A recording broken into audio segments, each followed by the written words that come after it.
Yo, yo, yo, Lucky Lefty Podcast. Hope you guys had a great weekend.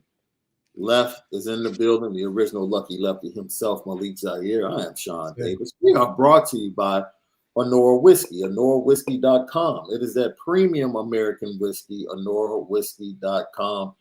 And if you're going to drink, by all means, make sure that you do. Responsibly. You gotta drink responsibly. A lot to get to today, Left. Tons Yeah. to get to. Have some recruiting updates, right? Decommitments to get to. Marcus Decommit. Freeman. What's going on with that? What's going on with the decommitments? Marcus Freeman held his bowl game State of the Union press conference, I guess you could call it, over the weekend. And he has some very interesting things to say. I think he set the record straight. I think the media, asked questions and then snuck around the corner and tried to figure out creative ways to ask the same question a different way. And I think Marcus Freeman was steadfast in establishing, what is going to happen at Notre Dame under his helm and with this staff moving forward, the gold standard, as he calls it. So we'll talk about that as well. He has some interesting comments on the transfer portal and his conversation with Drew Pine. We'll get to that. And you know how we are. We spin it different. So if you're sensitive, you might not want to hear a couple of jokes we throw in there about the portal and the conversation he had. But as always, Left, how was your weekend, bro? It was good, man. Just got to it wasn't too much football going on other than the FCS games. I thought there was some good action in there, but other than that, man, another weekend, getting closer to Christmas. And the All-American game for the Army is this week, so high school All-American game. So it's some stuff going on towards the end of the year. Yeah, high school All-American games coming up. There are practices this week. I know our guy John Garcia will be down there. We'll hear from him during the week. Levon Whitaker, the ABC affiliate down in South Bend, he's going to join us this week to talk Notre Dame and talk about his viewpoint of the practices and what's going on. Marcus Freeman did say there will be no more defections from the roster, so the roster is what it is going into the Gator Bowl. He gave everyone in the program last week to make their decision whether or not they're going to enter the portal or declare for the draft. And so we saw Jaden Bellamy make that move. We saw Michael Mayer and Isaiah Foskey make that move. So the roster is set going into the Gator Bowl, minus Cam Hart, who probably won't be back until spring practice. Maybe. Due to injury. Even if he's back for spring practice, I don't expect him to really be too active, maybe Right. other than running through drills and things like that at this point. So let's start off with this. Don't forget Apple Podcasts, Spotify, all of our great content, CFB Nation in conjunction with Irish Breakdown. It's the Lucky Lefty Podcast. You already know we spin it different. Yes. Let's start here. Saturday night, the award of all awards for college football was handed out, and it went to someone that I would say kind of capped off the Heisman against the Fighting Irish, if you ask me, with his performance against Notre Dame. Heisman goes to us for sure. Yeah, absolutely. USC's quarterback, Caleb Williams. And this is the question. I was sitting there, very nice production. They sit down with all four guys. They sit down with some of the former Heisman winners, the 25th anniversary, I believe, of the 50th anniversary of Johnny Rodgers winning his Heisman. It was just fantastic. And to sit there and meet all four of these guys and their families and their stories, I said to myself, this is truly 4 different ways to play quarterback, 4 different styles of quarterback, and 3 of the 4 are in the college football playoff.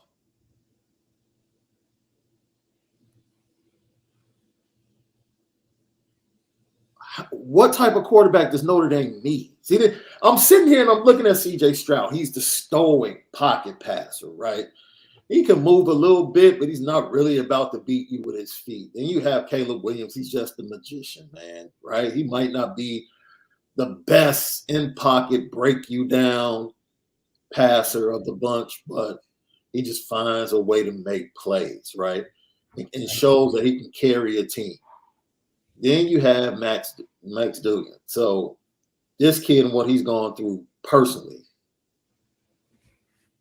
and what he's overcome, his toughness, his resiliency, his leadership, the effort he gave late in the game against Kansas State in the Big 12 championship game. I mean, he's just a tough son of a gun, man.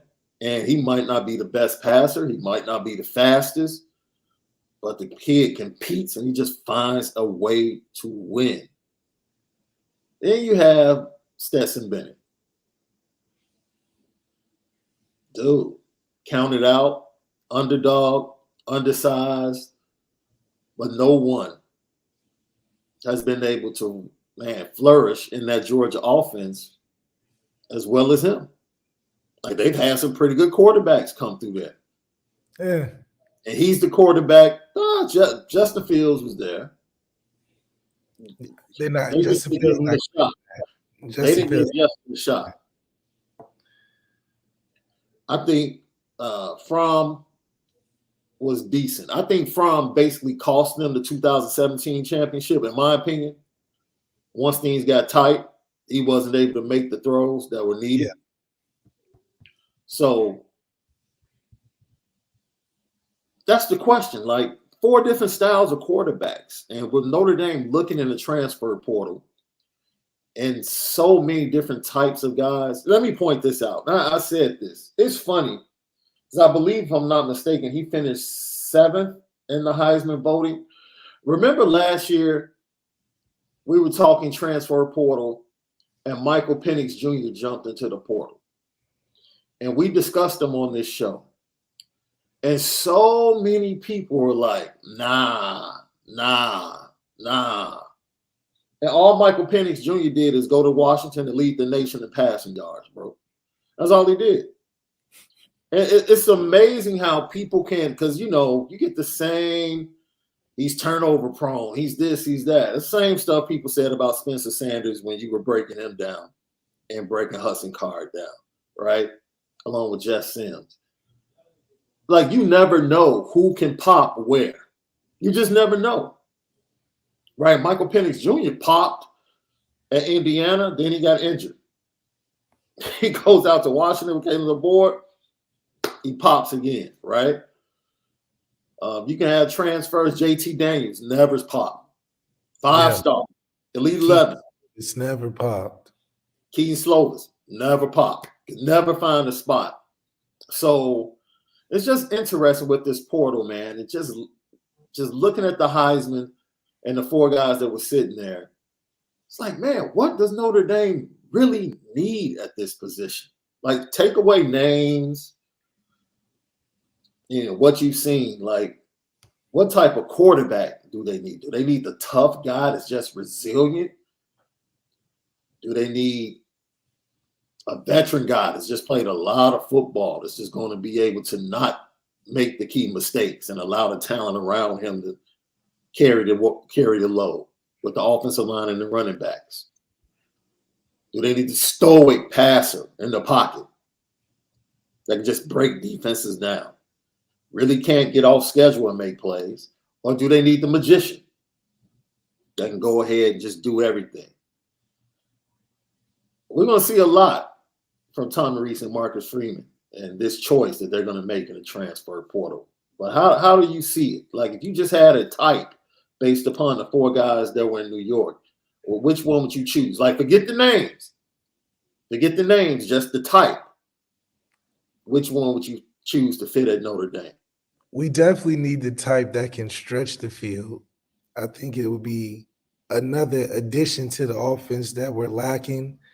Overall, I think the offense is pretty much built key on the quarterback being at his best and by the bare minimum, we've been able to squeeze 20 plus wins with two guys that at a talent level we can do better than. They're probably like 2 and 3 star at the uh, athletic talent level, but just to even have a 4 or 5 star athletic ability, like a Brandon Hillman, I think it would add so much more to an offense that likes to run the football, and then to have the arm to be able to stretch it down the field when you need to.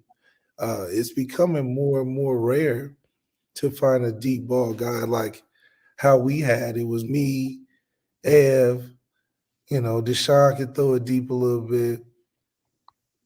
I mean, but after that, Brandon here and there, but throwing it deep wasn't uh it was underappreciated because that was what it was a more of an X factor that we had on these teams 14, 12, 15, 16.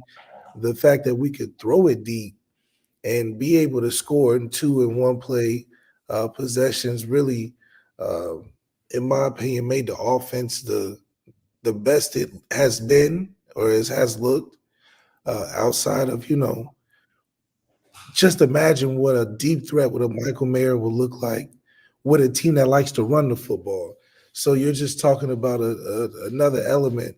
So to have a guy to be able to stretch the field in that way and to be able to make off schedule plays at the times that we need it most, in those uh, 2 or 3 times during the game, you get the magic comes out. We haven't had a guy with enough of that to be able to pull us out in some tough games where coaching is at a standstill. And I think having that leadership ability by being able to do that, I think it can really take us over the top. So the type that can stretch it, the type that can make the plays late in the game from a magician standpoint, but then being able to have that leadership to not get bored with the success either. So that's another rare quality. He doesn't quite have to have the story of a Dugan or anything, but he's got to be an even keel guy to be able to get us over the hump in November and December. So, how many of the types out of the four? No, I don't want to ask it that way because I don't want to be.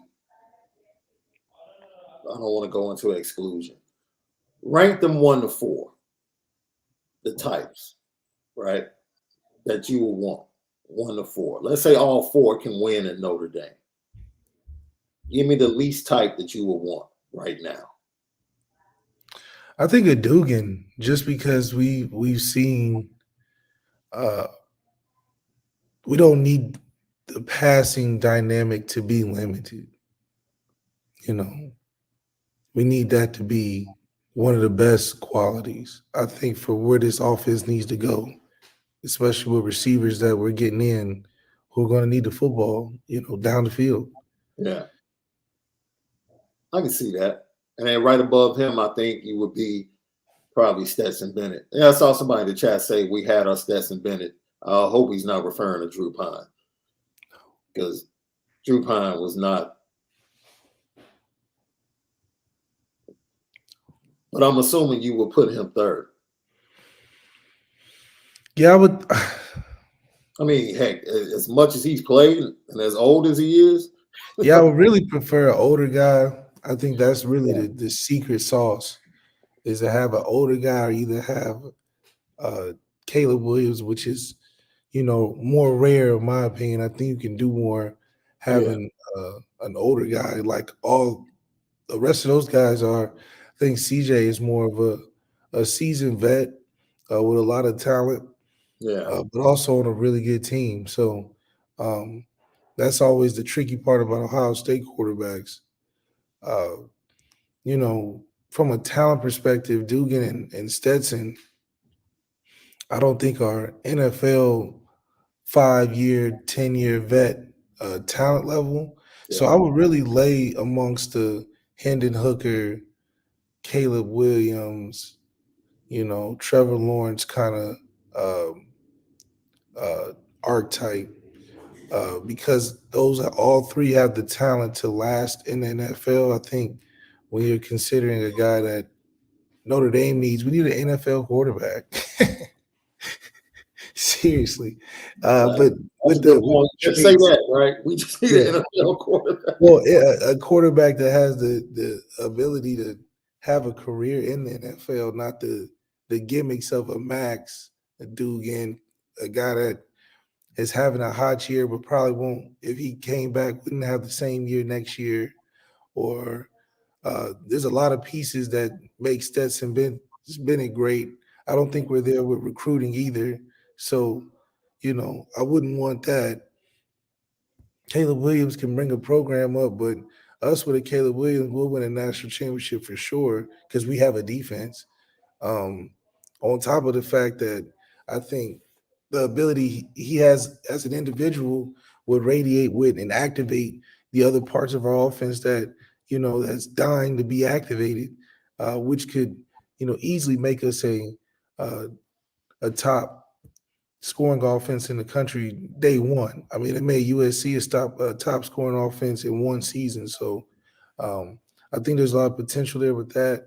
I think CJ Stroud will fit great in our offense, even though I would want a little bit more from a running ability just because, the most athletic guy usually Yeah. gets to the championship pretty easily. Yeah, I think for me, I would take a Caleb type 1, a Stetson Bennett type 2, and then it'll be a coin flip for the 3 and 4. And look, left, I got a chance to really watch some NFL yesterday. And the fact that Jameson Williams, his first game, goes off, Chris Olave has been balling for New Orleans, and Garrett Wilson has been killing it for the Jets. CJ Stroud has had a ton of talent, bro. Like it's hard for me to really judge CJ Stroud. Like what? Like you got Marvin He's got a top receiver now.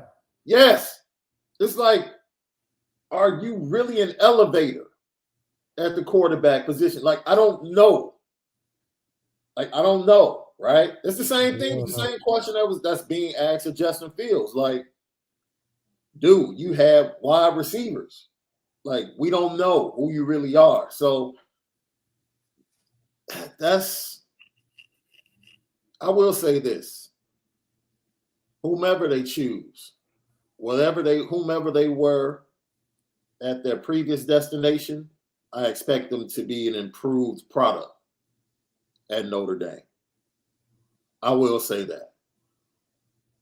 Like, you can go down the line. You'll see a better version of Spencer Sanders. You'll see a better version of Jess Sims. You'll see a better version of Tyler Van Dyke. You will see a better version of Drake May. You just go down the line. Whatever they did at the previous stop, I truly believe you will see an improved version. Yeah, like we have. No, I was about to say Graham Mertz, but I stopped myself. No. You can't do nothing with him. But we really had the battery pack to any, or what do you call it? What are the things I can't even think of it. The life pack, the stat pack, the jump start, the jumper cables to anybody's career in college football at that QB position with enough talent. I mean, we're taking guys literally that were on the bench. Yeah. Twice. Too many times for a Notre Dame team that's been this good to go in there with that type of quarterback. One, because of injury, and two, because I don't know, we was experimenting with the transfer portal or something. Right. But now is the time to really put the foot on the gas. And I think Marcus Freeman knows this position needs more. And I think he's working in tandem with Tommy Rees to get it done. And Tommy Rees has got to coach it up. You're gonna get the best cut from the butcher in the world with the Salt Bay and everything. Right. But you got to make it right. And I think it'll be easier to call things with a more dynamic quarterback because he's been, losing blood vessels, cussing out guys with not enough talent. So I think this would be a great elevation for Tommy to be more creative and really get to see an offense that has potential to do a lot of things with the right guy back there. So there's guys that I don't think there's a Heisman guy necessarily in the transfer portal, but I do think there's guys that we can make better that can help this team get to the championship game. Yeah, it should be interesting, dude. But like you said, it's one of the most important decisions probably early on in Marcus Freeman's tenure. And it's definitely one of the most important decisions for Tommy Rees. Like, he's kind of saved himself. Kenny Minchie went a long way to saving Tommy Rees. Right. The fact that came back around, fell in his lap the way it did, that was a blessing. And already it fell in his lap. It really did. And to have both of those guys set up in 23 and 24, yo, you have to feel good with his recruiting. Now he has to show that he can develop. That starts with Angeli, Buckner, this bowl game, and then going on. We'll hear from Marcus Freeman coming up shortly. Of course, Dylan Edwards decommits literally the next day and a half. He commits to Deion Sanders in Colorado. A lot of people have asked me, was it shocking? From the standpoint of the impact of NIL and Colorado, Prime, nah. The fact that he's a Kansas kid, I think he's like, if I'm not mistaken, like 3 hours away from the Colorado campus, and his family could see him play there. And you throw in NIL, nah, it didn't shock me at all, right? He wasn't slotted to be like a running back. And we said this last week. He wasn't slotted to be a running back. He was more slotted to be worked in as a special guy, gadget guy, slot receiver, using his speed. So you don't really lose anything from the wide receiver group. Yeah, he wasn't a gadget guy, but we got Brandon Hillman, so I'm not really, worried. Yeah, he was a great pickup. You mentioned that. You mentioned that pickup kind of softened the blow. The Brandon Davis Swain, which is funny, right? So here's the backstory to the Brandon Davis Swain decommitment. I talked to Brandon Davis Swain and his dad the Friday before the Clemson game, because I knew he was coming to visit. And then I talked to both of them after they left. And so I put a story together, and it's up over Irish Breakdown. But the crazy thing is, somehow, some way, the story didn't come out until like 2 weeks later or something. So the information in there kind of lost its luster, because right after he went to the Clemson game, he visited Ohio State the next week, right? And that was pretty consistent with what he was doing. Like, he going to Michigan games, he going to Michigan State games, he went to Ohio State games, he had gone to some NFL games. Like, every weekend, him and his family with his dad, they were going to games. That's what they do. They're a football family. So, when talking to his dad was, man, irate with the way that his son was being covered. Now, mind you, I had not written anything since he committed, really, back at the blue and gold game, which was a shock, right? Because he's a 24 kid. Nobody's expecting him to commit.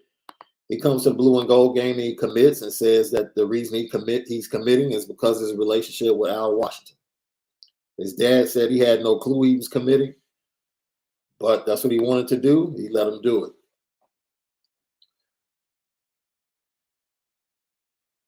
It's the same thing. And it's corny to me. People understand. It's corny to me. And we talked about this. I told you, how I would handle my son's recruitment on Friday. Yeah. Like, dude, like, why you're not committing to a school? Wait until December. If you truly want to gather information, gather all the NIL information, then wait. Because at some point, as a parent, this is me, as a parent, my son is going to know the value of his word. Like, your word has to hold some weight. And when you tell a coach that you're coming, we're done. I'm not taking any more calls, right? So really the early commitment to me is like a setup for failure. Yeah, if you're going to see, when you start doing what these kids are doing, man, committing and then going other places. Yeah, you're kind of alerting everybody to what you're really all about or what you're really looking for, right? So once again, if NIL is important, then wait. There's no shame in that. Yeah, I get that. Wait, I get right? that. There's been a time where Notre Dame has been viewed as a stepping stone program where kids would use the Notre Dame offer and verbal commit to garner the attention of bigger schools and then bounce. Happened all the time in the early 2000s, 2010s.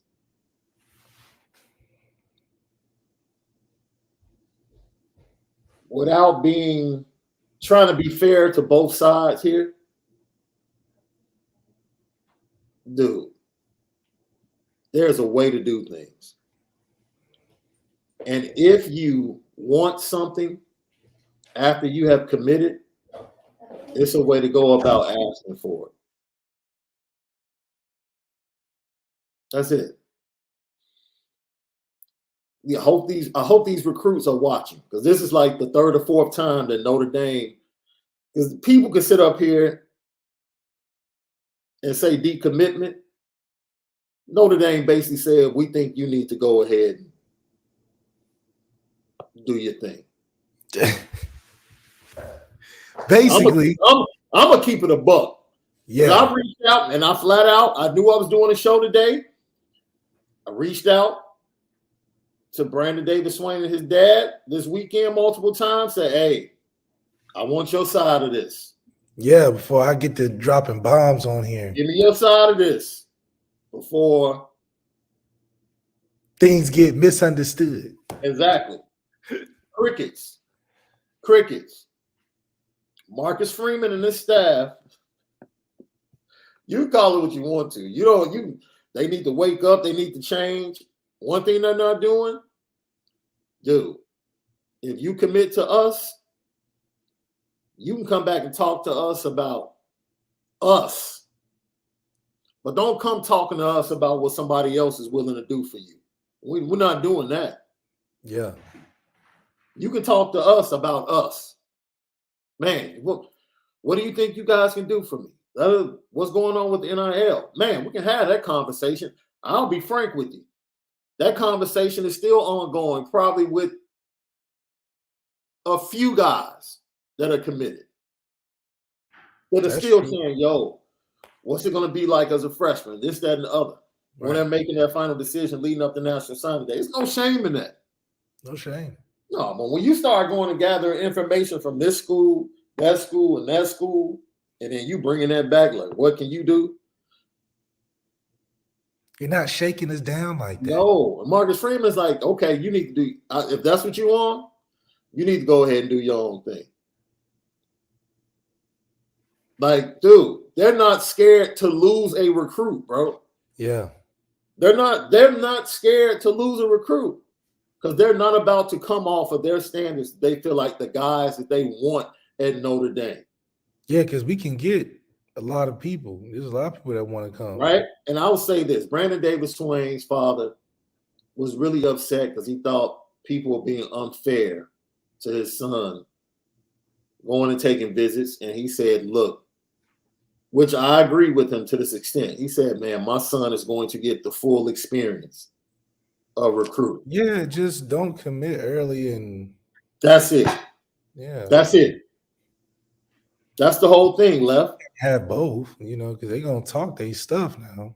Exactly. If you didn't commit early, they wouldn't be talking stuff. They'll treat you like a recruit. Look, I have absolutely no problem with a man parents with their son or daughter giving the full experience to their child when it comes to recruiting. Go to as many schools as you want unofficially and take all 5 of your official visits.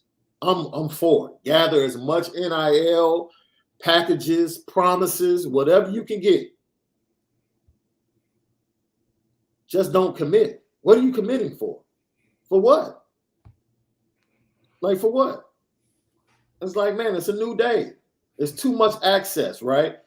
In my opinion, the recruits have not caught up to the changes because they're still acting like they're still giving these early commitments as if it was 10 years ago in the recruiting landscape. Everything has changed. Right. You don't have to do that anymore. You don't have to do that anymore, right? And then you say you went to a school because of a coach, but now all of a sudden you're bringing offers back. It's either you went to the school because of the coach, and that's enough, or be honest about what's at the core of what you really want. That's not to say things can't change. Not to say things can't change. Yeah, absolutely. Like, his ranking goes up. He becomes a 5-star, still a 4-star on certain platforms. Might see more value. That's fine. But once again, it's not about the information. It's about how you present the information. That's right. So if you present it to me like, man, how can I benefit at Notre Dame? Because you've gotten information saying that you can benefit from these other schools and these programs. Fine. Present it that way. But when you come back like, oh, man, and this is not one time. I'm talking about multiple times coming back. Man, what's up with this? Man, what's up with that? 2 weeks later, man, what's up? You know what? At that point, you done overstayed your welcome. Yeah, young man. It's not even. You're the class of 2024. Dude, we're not even on your class yet. We're going through this with you already. Yeah. Nah. You can have at it, man. You can have at it. And that is transfer portal open and everything going on. Yeah. They really playing themselves now. You better get on them teams before it's too late. Man, you saw your boy out there taking pictures with Chip Kelly this weekend. So, which actually, I mean, that's just he's just trying to find something, man. He loves staying on the West. Dude. So, look, and one of the things his dad did say that I totally agree with, the vitriol that comes from fans on a weekly basis because kids choose to go visit schools, it is ridiculous. It's ridiculous. It is. For grown adults to have their hearts pulled on because a kid takes a visit and feel like that they have to say something demeaning or disrespectful because of that, like, I don't care if they are committed. It's their life, man. It's their process. I mean, it's like professional sports. These people and people that invest into, the school and all of that got a lot of pride in it. No different than a sports team. So I think it just plays into it just being a shame is at a younger age. But they making millions and millions of dollars. It's a $1 billion industry, because of the fans. So I think that's just a part of it, man. I mean, if they were playing tennis, it wouldn't be a problem. They was playing badminton or, some of these other sports, even soccer. These fans wouldn't, if a Notre Dame recruit soccer player took a visit somewhere. It happens in soccer all the time, where teams just sell off guys. Yeah, I mean, they just be Another like, contract to another team in Europe. I think it would be cool though if college football gets to a point where we can trade. Just run it like a semi-professional league. Yeah. Have them trade players, trade quarterbacks. It'll be because you don't want to water down the game too much. Yeah. With guys being stuck in the portal that are good but can't find a home because it's get lost in the shuffle, man. Yeah, and it's unfortunate. And it's kind of like jumping into the PPP and unemployment line, try to get those benefits, and then everybody's trying to get those benefits, and it's short term. It's a short term fix. Yeah, I've said this before. I think all the changes in NIL and recruiting have impacted the parents more than they've impacted the actual kids. Let me keep it a buck. The parents have become more of a problem than the kids, right? Because the kids, as you see, like a Brandon Davis Swain, he committed on campus at the blue and gold game from a vibe and a relationship. That's what college football used to be about. He fell in love at the club. He fell in love with Notre Dame and his coach. That's what college football used to be about. Now, the exterior things, business decision. Yes. Respect. I have to give you a nice graphic letter on Twitter that I typed up about how I'm going to leave and respect my decision. So, who's to say if his father had the mindset, hey, you committed, we're done. You gave your word. Fine, right? And you can commend Marcus Freeman for trying to keep that loyalty in college football from as a person that has values and keeping your word. I think Marcus Freeman is doing a good job of just keeping that intact, even though on the flip side, the coaches aspect is still not the equivalent on how they do business. At least Dion went in there and told the team when he was leaving, but it's still it's a different dynamic on that level as well. Man, and I'm not mad. Get the bag. Get the bag, because in the old system, I would have taken the bag under the table. So I'm not mad at people getting the bag left. I'm not. I promise you. I'm not mad at getting the bag, but it's a way to do it, man. Right? You don't have to go about the way things used to be done when the landscape has changed. So you wouldn't shop your son around, in a sense? NIL come in, Michigan said, I'll throw you 100. North Carolina said 150. No. If my son said he was committed, I don't care what that type of bag you bring my way. It's like, nah. No, I'm saying before he committed, though. Yeah, you listen to everything. That's part of making a decision. That's part of making a decision. So that's what why would you I'm tell telling Marcus these kids. Freeman? That's why I'm telling these kids to wait, man. Just wait. Just wait. Wait. Wait. You understand the landscape. Your parents, they understand the landscape. Wait. If he really didn't want his son to commit and he wanted his son to go through the full process, he should have told his son, I understand how you feel right now, but we need to talk about this on the drive home. And if you still want to commit, you can call back when we get home and commit over the phone. Yeah. That's it. Like, it's no need to go through all this. But you know why? It drives ratings. It builds college football. And honestly, it gives us something to talk about every day. Having guys commit early. There's still 6 commits in the 24 class. Right?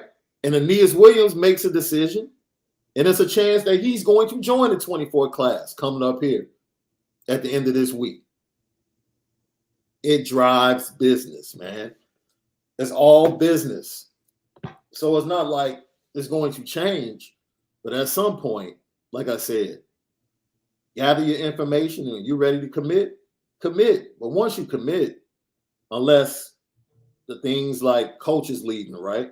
It's a reason Dante Moore is going to UCLA. His offensive coordinator went and became a head coach somewhere else. Okay, now I understand you thinking about leaving Oregon's class. Right.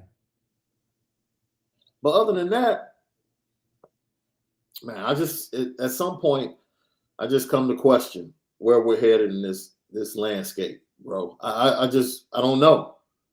It's just dangerous, man. It's dangerous because where's the loyalty? Because you got freshmen jumping in the portal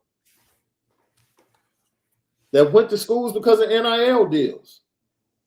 Yeah. And then, that's can't build your recruiting class off of that. I think that's what it shows. You know what it is.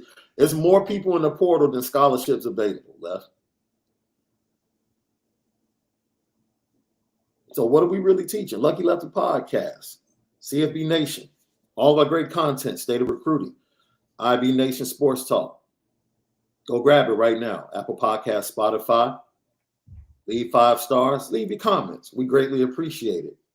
In conjunction with Irish Breakdown, go lock in for the downloads, automatic downloads. We appreciate you guys, man. The numbers we're doing is absolutely amazing.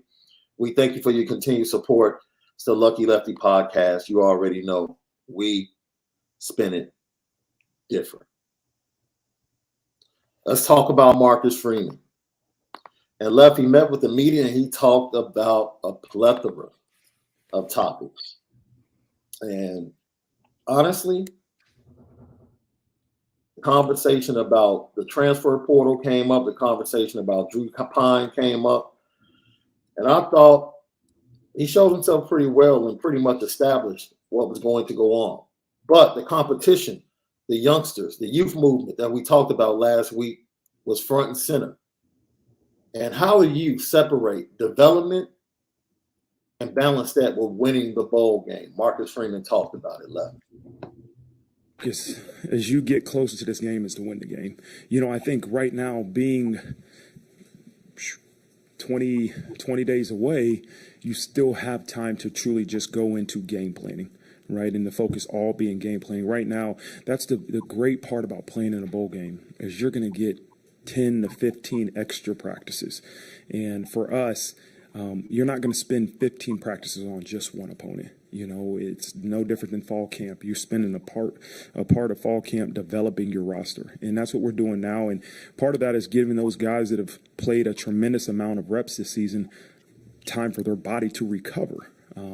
Keeping them, still, integrated in what we're doing, but also being smart in terms of how many reps they're getting in practice. And so this is crucial development time for those young guys. And that's why we're focusing on them right now. And we're slowly integrated into South Carolina. And as you continue to get closer and closer to the game, it'll be all South Carolina. And that's the focal point will be to win the game. Left, you went through this along with your guys as you got ready to play LSU in the Music City Bowl, balancing winning, seniors like Cam McDaniel going out the right way and wanting to win the game, but yet still getting the youngsters that were going to be the future of the program in the game and developing a culture that will ultimately lead to the 15 season that was really one of the better teams Brian Kelly ever had. Yeah, absolutely. You definitely want to be able to just take some time for the older guys, like Marcus Freeman said, to kind of rest up and be able to learn on a mental level of how to prepare the right way, having enough practices and getting your body right and taking some lighter reps. But, this is all about the young guys like we've talked about earlier, and why that's so important is because they're the future and because you need to know who's going to pop in a game like this where you don't have a Michael Mayer, you don't have a Fausti, you don't have a Drew Pine, key players that were main parts of your offense and defense. You need to be able to fill those roles with younger guys anyway. And this is a chance to see who you can start off with going in the spring and have expectations for, and even have an exit meeting content to have, because you usually don't get to see them in action all season. But this is a great integration process, like Marcus Freeman saying, developing the team with these extra practices, getting into game planning with extra practices for South Carolina. And this is why it's important. I went through it after the USC game. We was playing LSU, going through that process of getting a lot more reps, preparing for the game, being more involved, and those extra practices helped my confidence getting ready for that LSU game, which spurred on going into the season. But it was because of those younger practices that we had, where the older guys were kind of sitting back, so it gave me an opportunity to lead some of the younger guys coming in, which would be big for the season after. And so it played a huge part in doing it the right way. And it worked out for us in a bowl game like that. But in a bowl game like this, I think it's great that these quarterbacks get these extra practices, especially Tyler Buckner, not playing all season, getting ready for one game for his audition tape going in the next season. And that's going to be very important, right? The development of not only Tyler Buckner, but Steve Angeli, because you have to ask, do they have a quarterback that's good enough to win a bowl game against South Carolina? I mean, that's a fair question. That really is a fair question. But Marcus Freeman talked about his quarterbacks and how things have been going in practice. And define what exactly the quarterback situation will be. Both guys have gotten reps with the ones. Between Steve and Tyler, both have had reps with the ones. Tyler's practiced the majority of all the practices, and so we'll really sit down probably next week and just say, hey, what's the plan as we really start focusing on South Carolina. But right now, I want all those guys getting reps and rolling and continued. Tyler hasn't played football for a long time, and so just getting him in there with a bunch of different groups of receivers and O-linemen and let him get acclimated. But he's looked good. He's done a good job in practice. Steve has done a pretty good job too. Based upon the two starts by Buckner and then what you've seen of him since he was able to get back on the field, what are your points of emphasis with Buckner? Where does he need to get better based upon, again, the little bit of game action you've seen in him? Yeah, I mean, we all have to get better at decision making. We all have to get better at taking care of the football, putting football in places that are precise in terms of where they need to be. But you look at it's not a where we are now as a team versus where we were those first two games, I think has evolved. What we asked Tyler to do that first game in terms of, how much we asked him to run. And it was a part of a plan versus a defense like Ohio State, that, hey, we wanted to run the quarterback a little bit more than usual. That's probably not what we would have wanted to do all season long. But continue to develop, he hasn't played football in a while. And so for him to get back out there, run around, throw the ball, it's been good to see. But I think our offense is at a different point than where we were at those two games. We have an identity and the ability to run the ball and the ability to create, as we say, easy completions. And that won't change with whoever's at quarterback. We have to, that's our identity, the ability, we have to be able to run the ball. And we have to be able to take advantage of the things that defenses are giving us in the passing game. And those will be the things we ask Tyler to do. Left, your thoughts on what he said with both guys getting run with the ones? Sounds like we don't have a guy yet, that's for sure. I think Angeli, I don't know too much about him. I think he's a big guy. And then Tyler not being up to speed quite yet. I mean, I don't care what they say. He's not going to be what he was ready for at Ohio State. Just because of the attrition it was through the season and getting back from injury and recovering from that. Mm-hmm. And then get back to yourself and then being ready to play. You need some time, and I don't know how much Tyler's been a part of that, but I mean he's used to recovering a lot, so it's going to be interesting. I do think Steve Angeli, against a South Carolina defense like this is going to be a tough challenge. But if they both get in the game, it's going to be one hell of a opportunity for Tommy to show where play calling and supporting these quarterbacks to get through this game and even winning is going to be a challenge in and of itself. With no Michael Mayer, which is going to be crazy. It is exactly that point that you just touched on that he got an opportunity to talk about, like the challenge of moving forward without not only Michael Mayer, but a guy that is the all-time sack leader in Isaiah Foskey. For multiple guys, right? And then you have two guys that decided to declare for the NFL draft, and what they've done for our program has been tremendous. But it also gives other guys a great opportunity and an increased role. And as I've told our coaches and some of our players, you're not replacing Michael Mayer's production and Isaiah Foskey's production with one person. Those guys are, going to be future NFL draft picks. They're some of the best that have done it here at Notre Dame. But you replace their production through a different ways, through multiple people, through schematic changes that you make.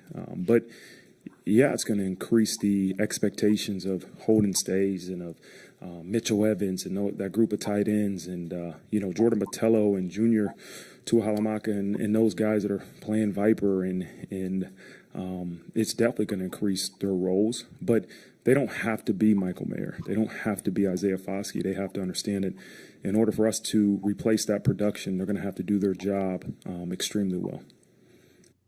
Left, I'm looking forward to, and he mentioned this individual, I'm looking forward to seeing Jordan Botello get more tick.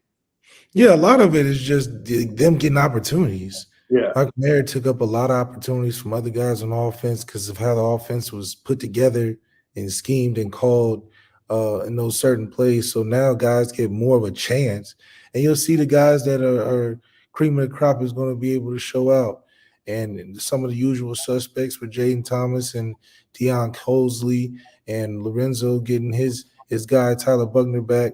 I'm expecting that to be a nice core with those tight ends. So it should, with enough practice time, be able to be good enough with Tyler still being the top prospect out of high school, put together something on the field that's productive and not look like a sloppy mess like you haven't played all season. So I'm sure he'll shake some of that rust off, but it's going to be interesting how you play and Steve Angeli and what his connection with those guys are as well. He hasn't played since the spring, so it's really going to be interesting to see how locked in he's been during the year and how he sees himself fitting in that couple window that he has it in his playing time at Notre Dame because we're getting guys. Yeah, we're excited about Kenny Mitchell, excited about CJ Carr. But, Steve Angeli's going to be year, 3 next year? Yeah. So no, this is the second. He'll be year two next year. Yeah, year 2. So, it's a good chance for him to be the leader of the pack or at least competitive with what they're bringing in and Tyler Buckner and what's coming up. You know what's interesting, Left?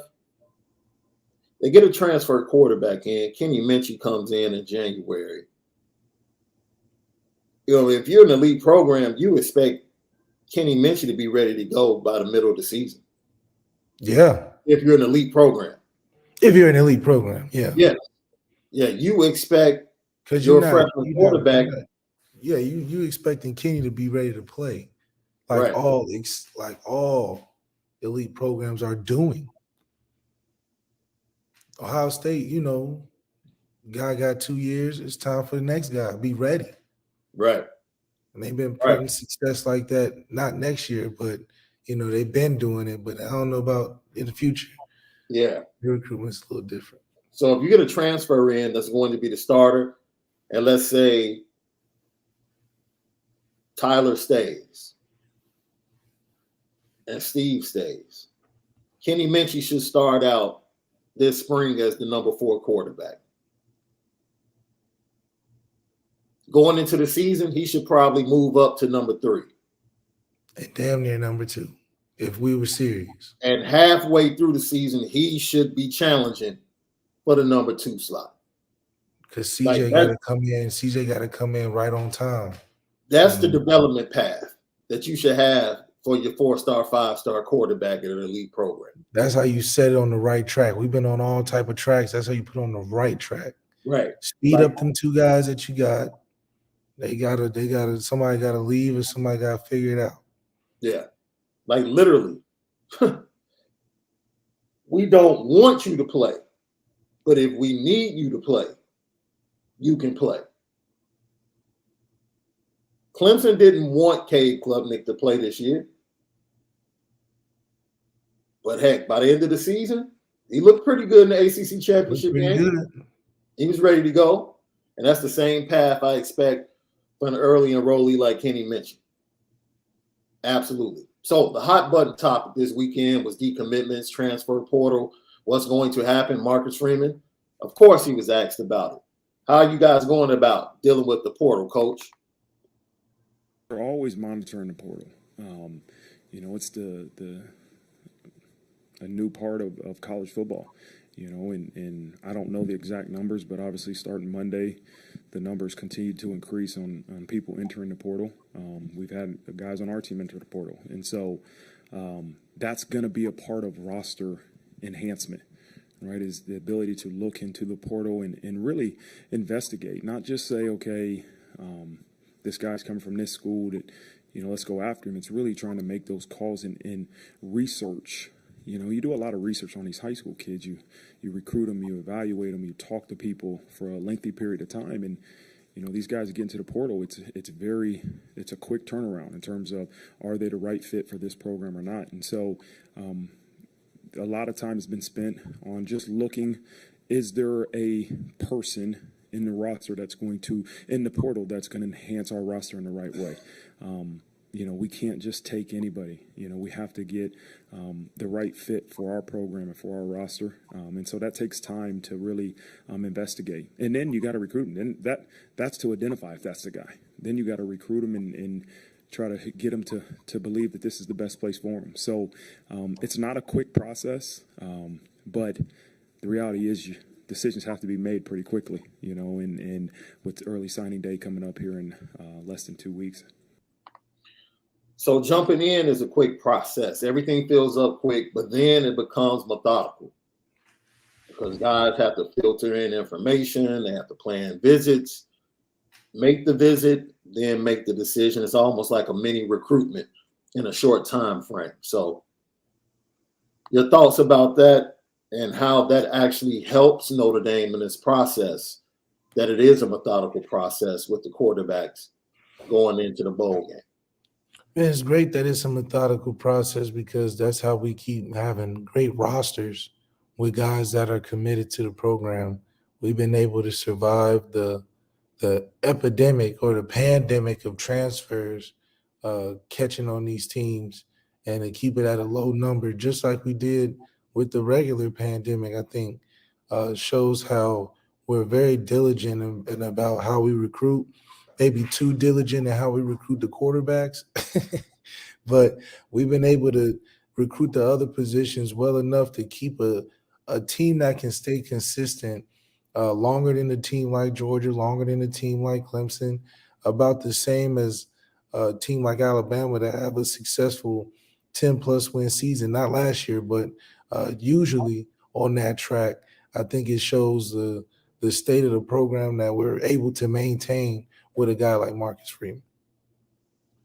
I think one of the things that he pointed out is the fit, right? You hear that word fit, and transfer portal in Notre Dame. Just, it's different. It always has been different. I don't think anything's going to change. We said it last week like this. There is no BBL plastic surgery for the transfer situation at Notre Dame. Like nothing is about to just change overnight.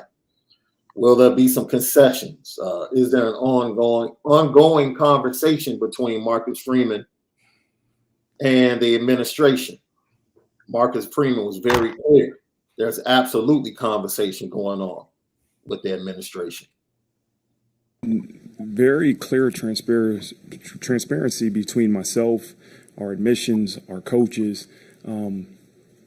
Yeah, it's difficult, but we understand that this university is difficult for anybody to get in, and that's what makes it so unique. And we can't dilute that. We can't take that for granted as a football program.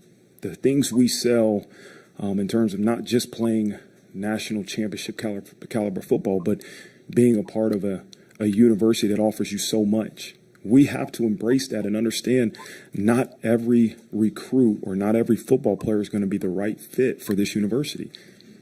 This is what we chose. This is what I chose. This is what these coaches chose. And so we can't pick and choose when we want to embrace that. We want to embrace it when we sell Notre Dame, right? You can play top-notch caliber football, the best, be developed, but you're also getting education that is top-notch. We can't want to sell that to high school kids, and then all of a sudden transfer portal comes. Who cares about that education? We just want the best football player. We can't do that. We can't pick and choose. We have to embrace what makes this place special and the opportunity to play at Notre Dame special. And listen, we understand that it takes certain individuals academically to be able to transfer in here. But if they're good students and their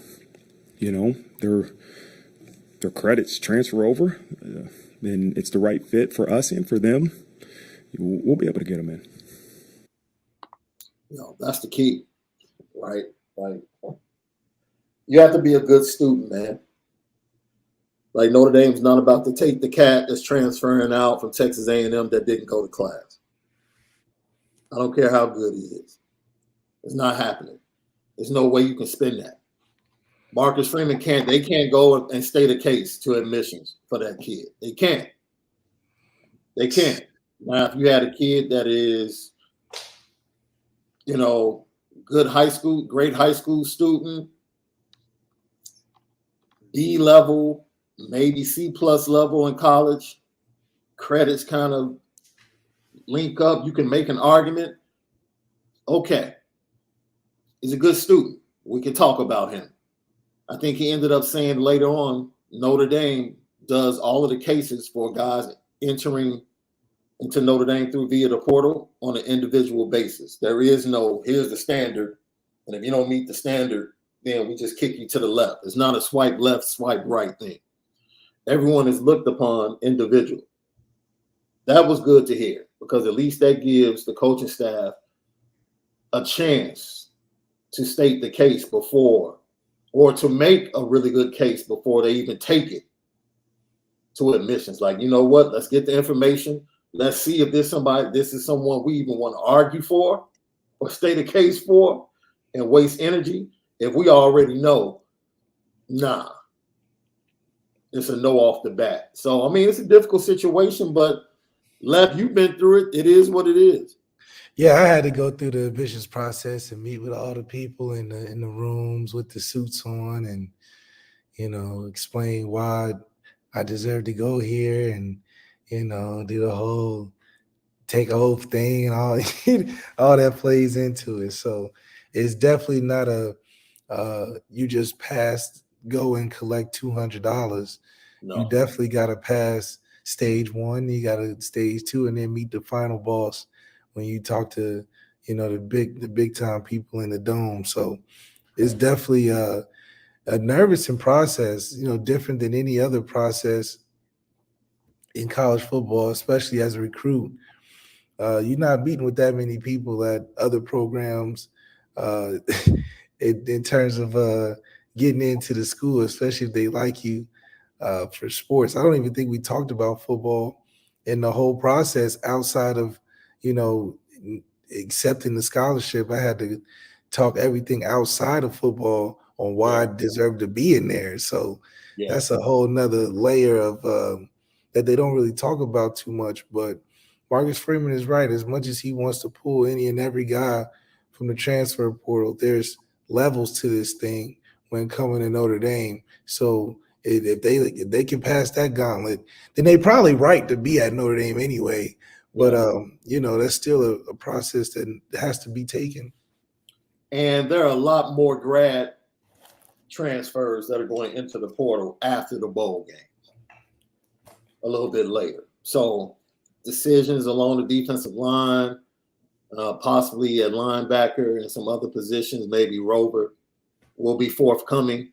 Of course, we understand the quarterback situation and position is at the forefront. Congratulations. We have 2 first-team All-Americans, AP. That's right. Congratulations to Joe Alt making the second team, and congratulations to Michael Mayer, even though he couldn't win the Mackey. Congratulations to making first team AP All-American. Make it make sense, Left. Make it make sense. Maybe because he didn't play in the bowl games. I don't know. Yeah, let's go. Get through these questions and comments so we can get out of here. Man, loads of content. I don't even know if we got to everything on the sheet. Sean Green, thank you for tapping in. Was the BDS decommit a surprise, or were there rumblings that it was going to happen? His commitment was a surprise when it happened, so it's not surprising he backed off. I don't think the way things played out, I think it was expected. And once again, the decommitment, parting of ways. I really don't think there's only one decommitment that I would flat out say was a decommitment, and I'll get at the Dylan Edwards.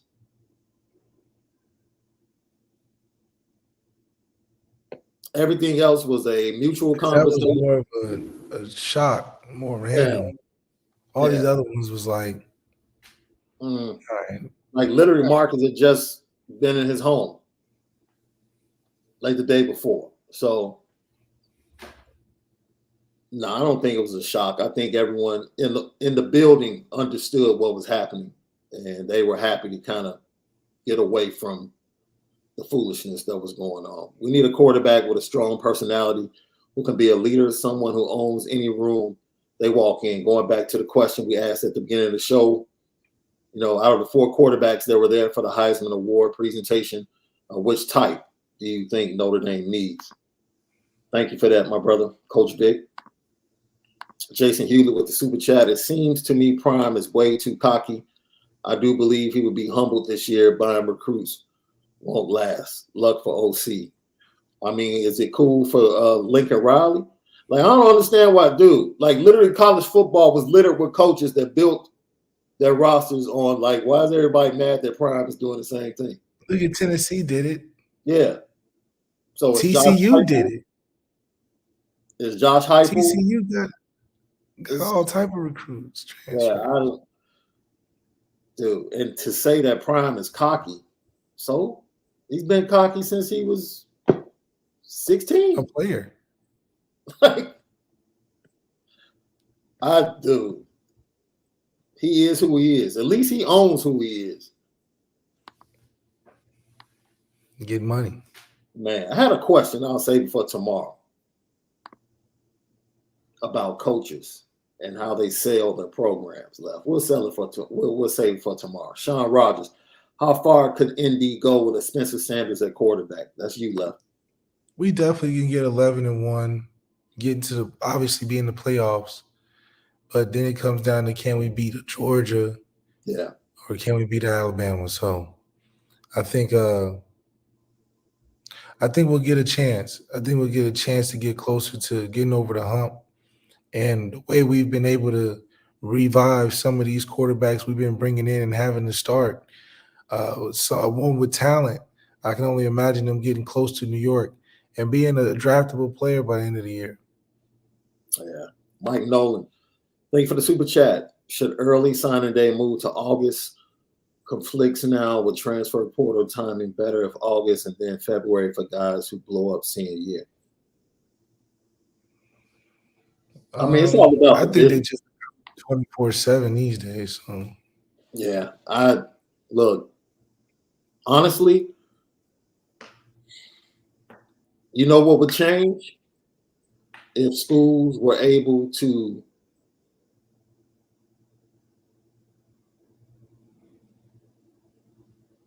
I forget when you get drafted in Major League Baseball and you draft a high school kid, right? You have I forget the time frame, but you have a time frame to sign him. And if you don't sign him, he gets to go play college baseball and then come back in 3 years. I wish when a kid commits, you had a time to ink him. Like he verbally commits, okay, you got 90 days to sign him to a national letter of intent. Wow. You know what I'm saying? And in that time, he can go take other visits, gather more information, do what he needs to do. But if he verbally commits, you got 90 days. Yeah. I'm not talking about a silent commit, but if you posting commitments on social media, okay, this school has 90 days to sign you to a national letter of intent. I think that would be pretty good. I think it'll solve a lot of the runaround, especially guys bringing deals back. Like, you know, I think this would be it might be good for college football to do that. All right, look, here's your time to go get your NIL deals. Like, stop dragging this out. Go get your information. You and your people do your job. If you want to decide to sign, sign. If not, decommit and open it back up. That's right. Jason Hewlett, Free gonna get so many ballers, it's not gonna matter who leaves. Stock the shelves with talent. Free, luck for OC. Definitely not giving up that bag. Don't know why, Shaun, though, if we're able to flip a kid, what does they say about that kid and his word? My stance doesn't change because it's Notre Dame. I don't care who it is. Yeah. I don't care what school you committed to. If you commit, that's your word. If you want to keep taking visits, don't commit. It just gets back to why you need to wait. That's it. Not too long, Dante Moore. Well, that dude chose to do it silently. You know, Apollo 27, thank you, my brother. Good parent always thinks long game for your child. If you're thinking short game, then you, the parent, are thinking for you. Example, Dante Moore hopefully doesn't become a whatever happened story, go Irish. I don't think he will. He's too talented. Now, even if he ends up with Chip Kelly at UCLA, that's not a bad. Yeah, get with a good coach, man. Yeah, get with a good coach. Yeah. That's not a bad thing at all to be connected to Chip Kelly as a quarterback. I mean, if that's your landing spot, it's better than Michigan State. I'll leave it at that. It's better than landing at Michigan State, where it seemed like that was going to be one of his only options a few weeks ago. So great show left. Tomorrow, we'll say the topic, selling the program. Who are the best sellers of their football programs amongst coaches in college football? Because there's a lot of different ways to sell your program. That's going to be a good conversation. And where does Marcus Freeman fall in that pantheon or on that list in selling Notre Dame? We'll talk about that tomorrow, and we'll hear from the coordinators, Tommy Reeves and Al Golden. You already know what time it is, Lefty.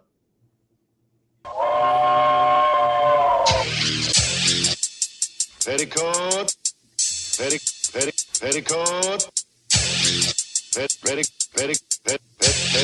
Petticoat Junction. It's time to get petty. Oh, we did a good job executing. Are you upset with something? And fire up the Petticoat Junction train. I just don't like you. You don't? No. What is today's pettiest story? Petty Junction.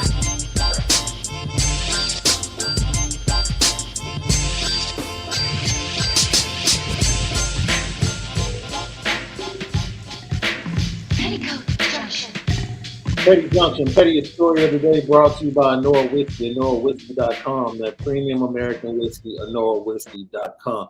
Lots of room on the petty train today. I'm going to start with Zion Williamson. I got to put you on the petty train because it was petty doing the 360 windmill at the end of the game, but I loved it. I absolutely loved it. And I would tell you to do it again and again and again. And they got Alvarado out there getting on nerves. Like, it's time out all this kumbaya NBA. Let's get some rivalries. Let's get some bad blood, some venom. I'm with it. I'm with it. I'm All with that it. friendly And if it took NBA somebody like stuff is Zion, bad for ratings. absolutely. And if it took someone like Zion to do it, I'm all here for Then he took your jersey off, gave the currency for the culture. it. Facts. Then Chris Paul, man, you always sneaking somebody. Always finding a way to sneak an elbow, hit somebody in the family jewels. Just dirty, man. You're just a dirty dude. That's why I didn't mind Ye dropping your name. I didn't mind Kanye dropping your name, bro. But this persona you have, true, yeah. yeah, dude. Gotta put you on the petty train, my dude. Gotta put you on the petty train. Bro.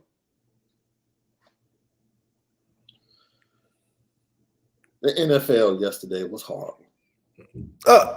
You said it was horrible. This might have been the worst week of NFL football that I ever wasted my time watching, bro. Mm-hmm.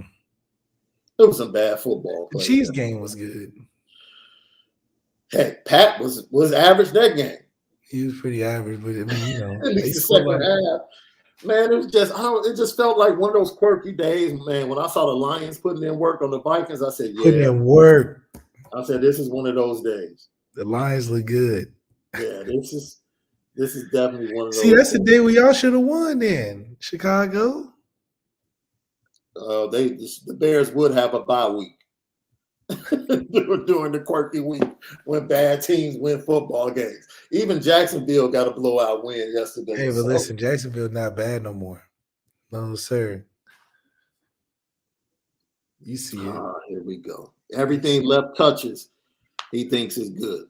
Hey, Trevor Lawrence for president.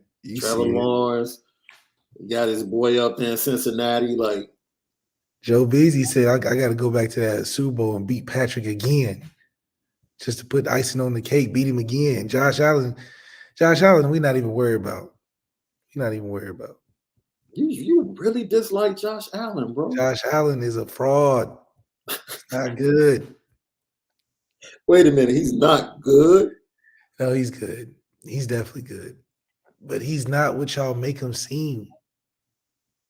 You see what I'm saying? If y'all didn't make him seem so overly good like he's Pat Mahomes equivalent, then I wouldn't have to bring y'all down to reality.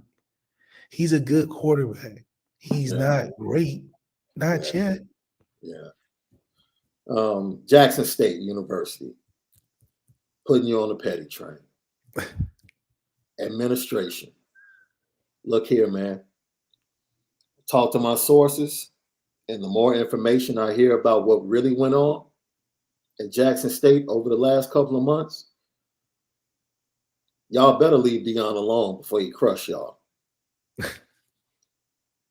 You're lucky he's taking a high road right now.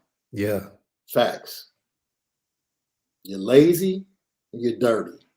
I'm gonna leave it at that. Y'all need to just keep it cool and just keep it pushing. They are. They trying to. Yeah, because if he decides not to be GC, you're gonna have some problems. That's right. You have some problems. But I don't think Prime's gonna do that. But if he did for some reason, it wouldn't be good. It wouldn't be good. So yeah, I have to put them on a petty train. And last but not least, Skip Bayless, bro. I don't know if you saw. I was trying to watch it after this. The confrontation he had with Shannon this morning. I tell people all the time, you stay around long enough, the truth is gonna leak out. All that, you my brother from another mother, all that stuff. After today, if I was Shannon Sharp, we can't work together, bro. It's principles. If y'all want to be mad at Chris Rock for not doing something, if Shannon stays there and takes that bag after what was said today. Now, he just said that he's not as good as Tom Brady, right? Talking about that. Or did he say something else? He basically said his accomplishments were nothing. That's basically what he said. Mm-hmm. Man, good for ratings. You might be right, man. Hey, see you guys tomorrow for another great episode of the Lucky Lefty podcast. Later on, Skip. Then later in the week, we have another players only show coming up for you guys with former Notre Dame players. We'll get the information to you. LaVon Whitaker joins us tomorrow, and we'll talk coaches and selling their programs right here on the Lucky Lefty podcast. Have a great Monday, but most of all, make sure that you spin it different.